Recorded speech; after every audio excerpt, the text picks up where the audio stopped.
Well, thank you very much, Lion, for that introduction. And it's a great pleasure to be here. And a great pleasure, and thank you to Africa Green Co. for this wonderful opportunity and for facilitating the engagement.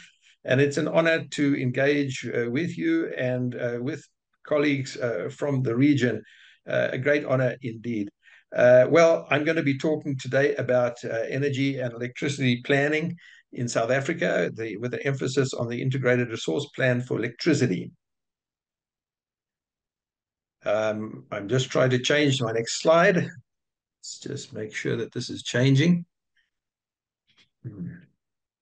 Right. To start off with a quick disclaimer, my work involves consulting, advisory, and advocacy services. And I need to disclose I am an associate consultant to Crutham, a financial services advisory company, and I also act as an energy advisor to the organization undoing tax abuse, that's OUTA. And I must say up front, I do not purport to be an expert of any kind, but I am an engineer and I can understand some of the engineering techno speak. And I have an ability to convert this into a language that normal human beings can understand. And I spend a lot of my time on radio and TV doing just that. I must also declare that I assisted OUTA in preparing its comments for the draft Integrated Resource Plan 2023 for electricity, which is actually in process at the moment of undergoing further consultations and change, and hopefully will be gazetted as a final integrated resource plan for electricity in 2025, end of the first quarter. I think it's quite optimistic, but maybe it can be done. And you might know that this webinar was actually scheduled for last week, but because South Africa is in the midst of public engagements, stakeholder engagements. It was one of the reasons why this webinar, it was decided to hold it over to this week. So it is great. It's given me an opportunity to keep you informed of the latest developments that are taking place in South Africa, at least. And I do believe that South Africa is integral with the region. And what's good for our neighbors is good for South Africa. And what's good for South Africa is good for our neighbors, because ultimately it is a regional economy. As a quick overview, I'm going to be talking about the political landscape of energy in South Africa, and then on to the planning landscape, further detail on the integrated resource plan for electricity. Oh, sorry, before I do that, the integrated energy plan for South Africa and where it fits in the planning framework. And then moving on to the integrated resource plan for electricity in South Africa, and the changing roles of government and the private sector, and the concepts of the public-private partnerships that are starting to become more apparent. And lastly, the emerging pragmatic arrangements that are coming about, and putting to bed some of the old ideological arrangements for more practical and pragmatic solutions. So the government and private sector have to do, of course, the right thing for a long time, and this requires political will at the highest level. It requires economic growth to provide the necessary revenue, and the fiscus in a strong enough position to support all the ambitions of the country. And of course, it involves technology. So this presentation is focusing on electricity planning in South Africa, but it also covers other energy sources, including coal, oil, and diesel, nuclear, hydro, wind, solar, etc., all of which are used, not only in the wider energy framework, but also in the generation of electricity. So let's just start off with the political landscape in South Africa. Up to now, or up to about the middle of this year, we've had a department known as the Department of Mineral Resources and Energy, the DMRE, and it has been responsible for mining and electricity and energy in its broadest context. But I believe there have been some conflicts of interests between the interests of mining and mineral resources on the one hand, and the interests of energy and electricity on the other. And sometimes they don't speak to a common sort of output, and there are strong coal interests within the mineral resources. And then in the energy sector, there is a move, to mitigate climate change and to diversify energy resources away from coal. And so these two parts of the DMRE were sometimes in conflict. And we had our elections in the middle of this year, and the seventh administration emerged without a clear majority in the ruling party, and we entered into a phase of coalition politics. And at that point, the president decided, and I think rightly so, to separate the minerals and petroleum part of the upstream petroleum part of petroleum into a department under the former DMRE minister, Minister Mantashe, and a separate Department of Energy and Electricity under a new minister, Minister Ramokgopa, who has been promoted and politically rewarded for his strong performance in bringing an end to load shedding. He was previously the Minister of Electricity in the Office of the Presidency, and his achievements, I think, were such that he was rewarded politically, and these two departments have split, and I think it's the right decision. And the new Minister of Energy and Electricity, Minister Ramokgopa, is responsible for electricity supply in South Africa. He's also responsible for midstream and downstream gas supply used in electricity, as well as in the industrial use of gas. The president also appointed a deputy minister, Minister Samantha Graham, Deputy Minister Samantha Graham, who comes from the opposition. So we even are seeing this coalition politics getting involved in the Department of Energy and Electricity.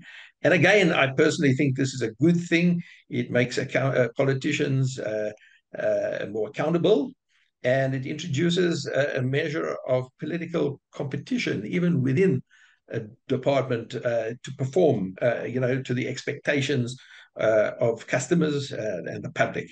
The other emerging political structure is the so-called National Energy Crisis Committee, which was formed to really deal with load shedding. It was previously under the political custodianship of the Minister of Electricity, Minister Ramokgopa, and it remains under his custodianship, going forward.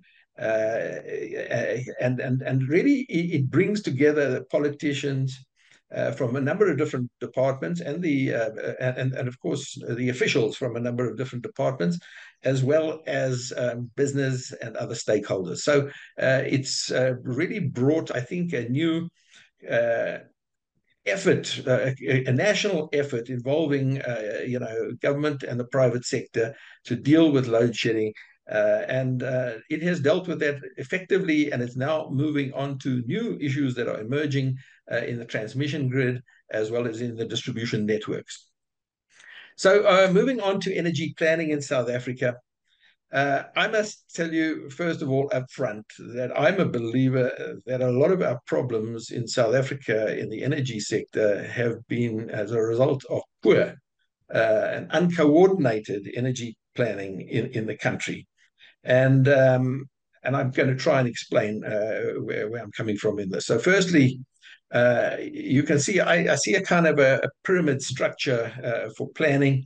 And at the top, we should have certain non-negotiable policy principles. Now, not for me to decide what these non-negotiable policy principles are. It's for government. They are the elected, government of the day. And I think it's important that they should define for themselves a set of overarching, non-negotiable principles. And then all the, what follows below in the policies and the planning and the integrated resource plans for electricity and the regulations should, of course, be aligned with these non-negotiable policy principles. So what am I talking about here?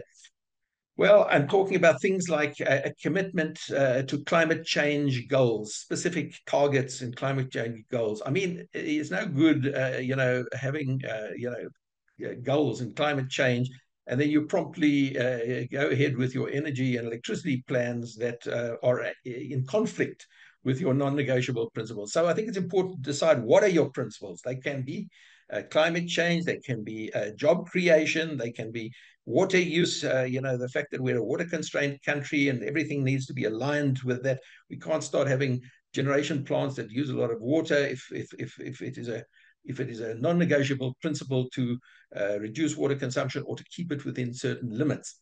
And also equity issues, empowerment issues, transformation issues. These are the kind of non-negotiable policy principles that I'm talking about, to which everything else needs to be aligned.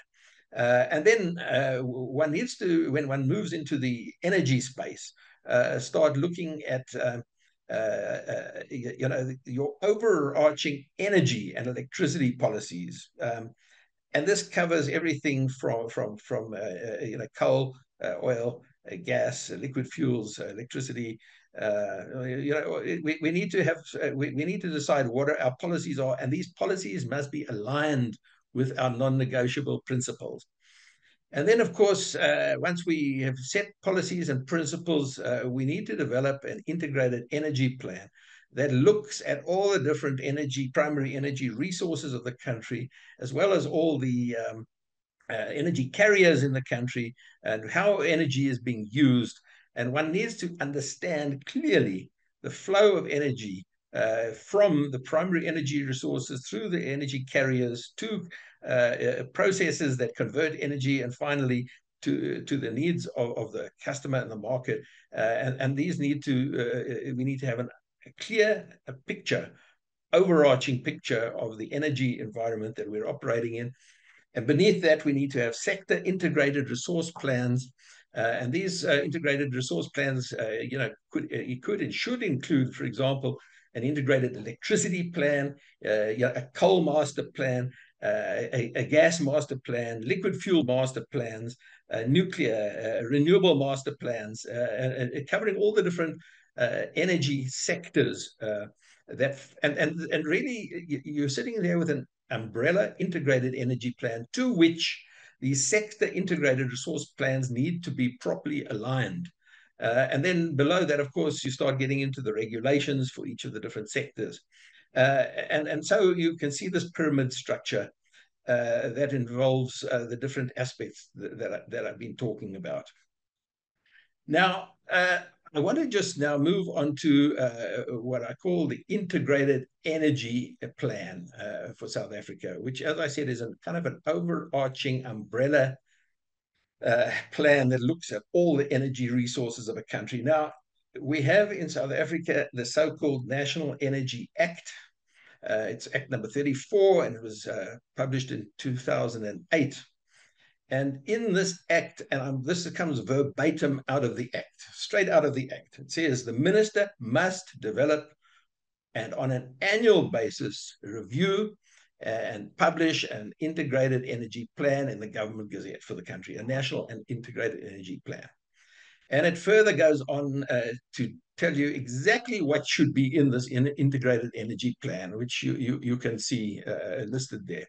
Things such as security of supply, economically available energy resource, affordability, universal access, social equity, employment, etc., etc. These are the kind of principles that I was talking about. The environment, international commitments to things like climate change, consumer protection, blah, blah, blah.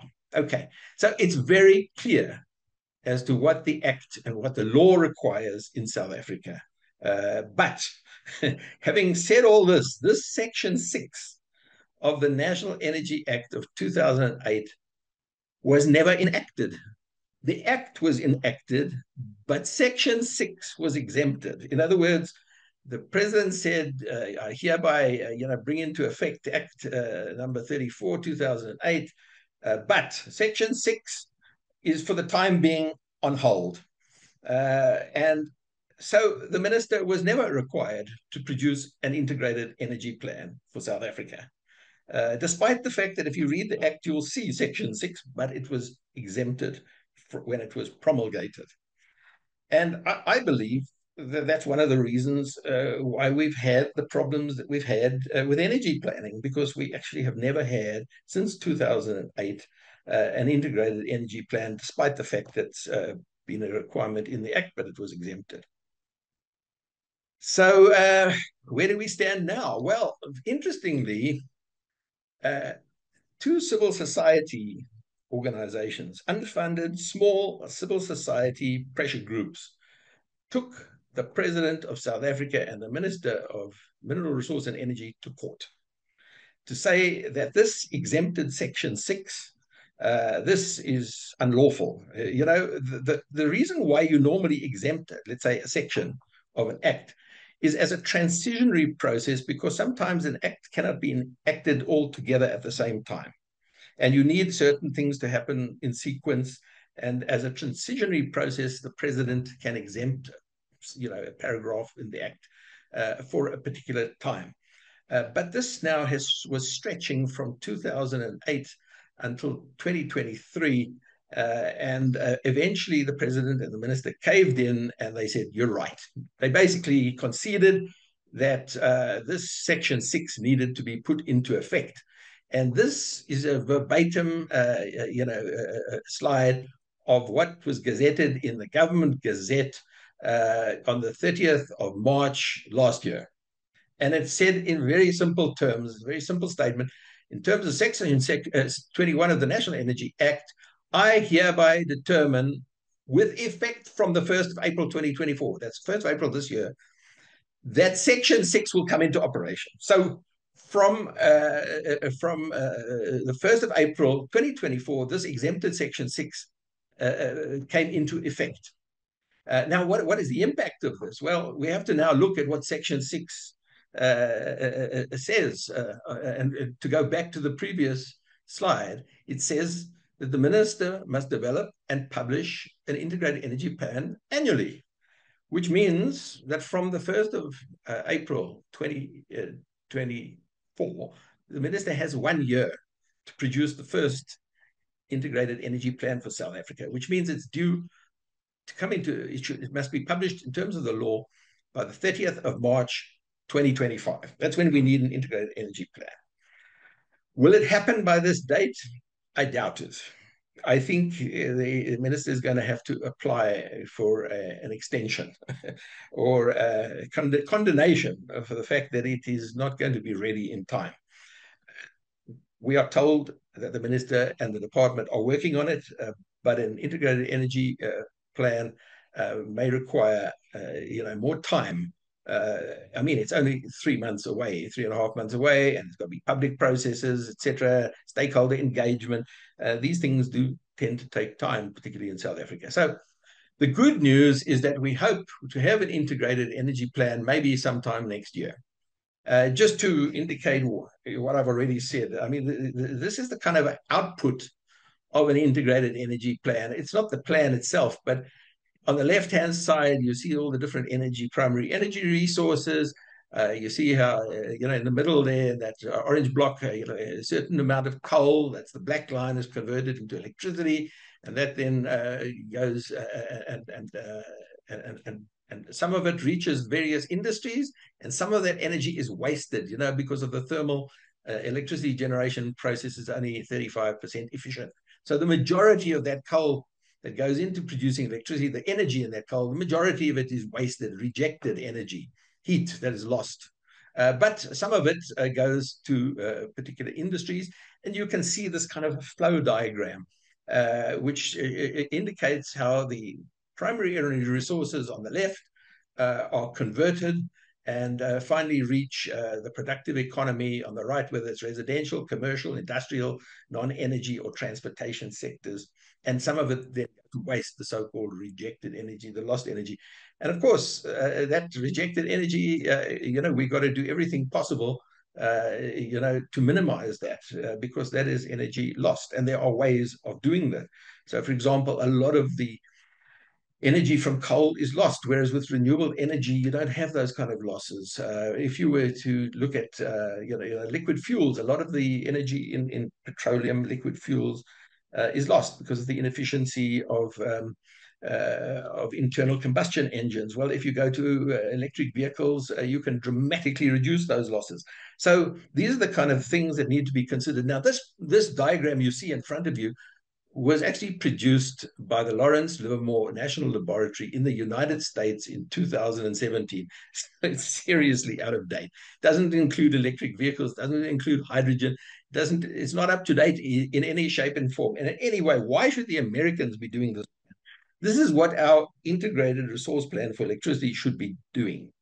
Um, now I just wanted to say is, what is actually an integrated resource plan for electricity? So we've talked about the integrated energy plan, and below that is the integrated resource plan for electricity. It's a sector plan. Well, I've tried to put my mind to trying to define what is an integrated resource plan for electricity. Well, in my mind, it's a techno-economic optimization study which leads to an indicative, broad, and least cost long-term national country plan that considers new generation requirements that meet the national electricity demand and provides electricity security. And this is important. It's not just the least cost plan. It's the least cost plan that meets these different requirements, the technical and policy constraints. And I've given a long list of what these constraints are, including what our resources are, the existing generation capacity, the new generation capacity, the shortfall. I'm not going to go into this detail. We don't have time, but this presentation is available to all. But I think probably most of you know what an integrated resource plan is, but sometimes we forget. And just to say, what's going on in South Africa at the moment with integrated resource planning for electricity, the IRP. Where are we now? What's going on? And I've tried to make a summary of this. It started many years ago with what is called the ICEP planning process. It involved transmission planning. The ICEP planning process was an Eskom plan. It was conducted, and it was for Eskom because at that time Eskom was the electricity monopoly, and so it made sense that Eskom would produce the plan. But over time, Eskom is no longer the monopoly, and one needs to also build in transmission process and also medium-term planning into the process. So, today Eskom does have its own planning processes. It has also a transmission development plan. It has what they call a medium-term system outlook plan. So these are all internal Eskom plans, but because the market is opening up, it doesn't make sense for Eskom, to be the planner and a player in the market. So now the integrated resource plan is kind of done independently of Eskom, but in conjunction with Eskom. The first IRP of any real significance was the IRP in 2010. It was quite a substantial document. And then in 2016, there was an attempt to update it. It didn't work out. It was never actually adopted. But finally, in 2019, in fact, in early 2020, the IRP 2019 was published. So that you can see a kind of a 9-year delay from 2010 to 2019. And now we have what is called the Draft Integrated Resource Plan 2023 that came out late December last year. Public comments took place early this year, up in March. It was a closing date, and then a lot of things happened, and finally last week was produced a new draft integrated resource plan 2024. It's actually not an IRP. It's a presentation on the IRP, and I'm going to tell you more about it. But it's not really an IRP. It's a presentation on an IRP that is yet to be released for public sight.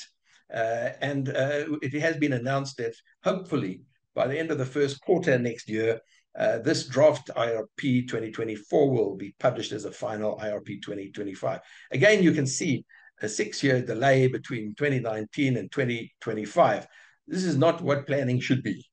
First of all, we don't have an IEP. You need an IEP first, then you need an IRP. We tend to do things backwards sometimes, putting the cart before the horse.